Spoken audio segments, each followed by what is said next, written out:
name's Sami. I'm the Partnership Manager at Recite Me.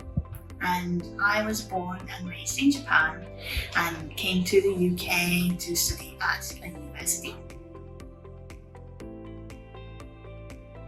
So coming from one culture to moving into a different culture is always a challenge. And in addition to that, there is a language barrier.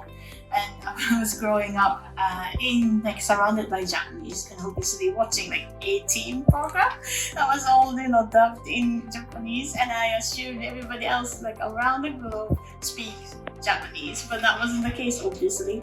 And so moving from that country to the UK with a very new language, even though I studied English before I came over, it was proven to be very challenging. For example, opening a bank, registering myself to a GP, or finding a university accommodation itself. That was a new thing, even for anybody living or grew up in this country, but also coming from somebody coming from abroad can be a very challenging thing.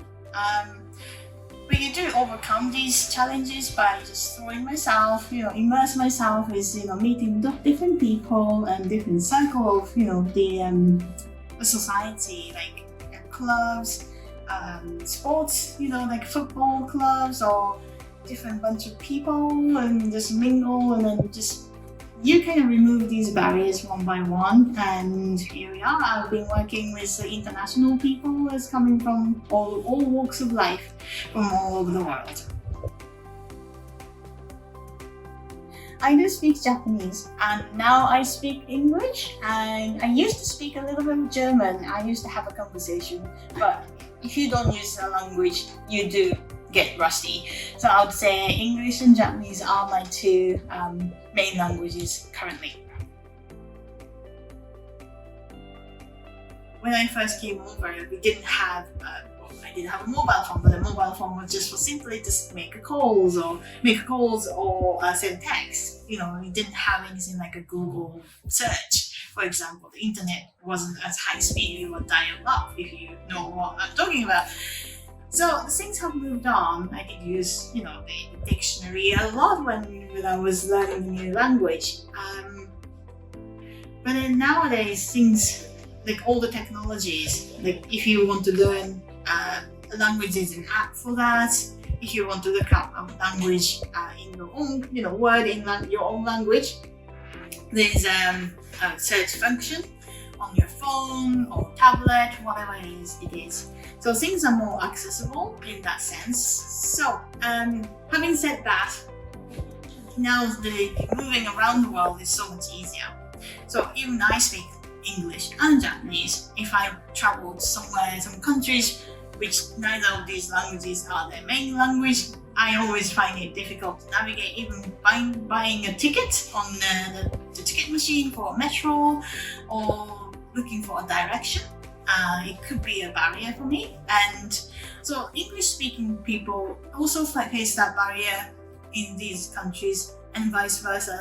People coming from outside the English-speaking country coming to countries such as the UK, they also face similar barriers. Or even online, I was looking at the running events in Germany, and to a certain extent there wasn't English descriptions, and then to a certain extent it kind of stopped and then everything became German.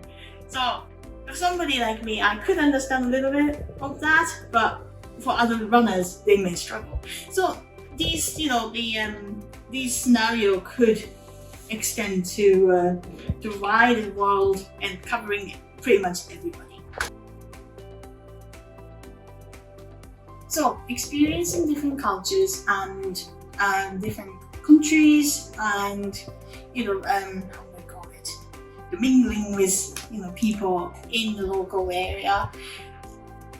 The best thing about experiencing living through these different cultures enable me to work with people from all over the world. I used to work with people from Africa, Middle East, Latin America, and Europe. And at the end of the day, what I found was all humans are the same, pretty much. We may look different, we may sound different, but when you open the book, we're all humans. And if you look at the planet Earth from the sky, or the space, there's no border. So borders are something we humans just draw invisibly in ourselves. So at the end of the day, the world is a one place and there's no border. We live in borderless world. So we are the one world.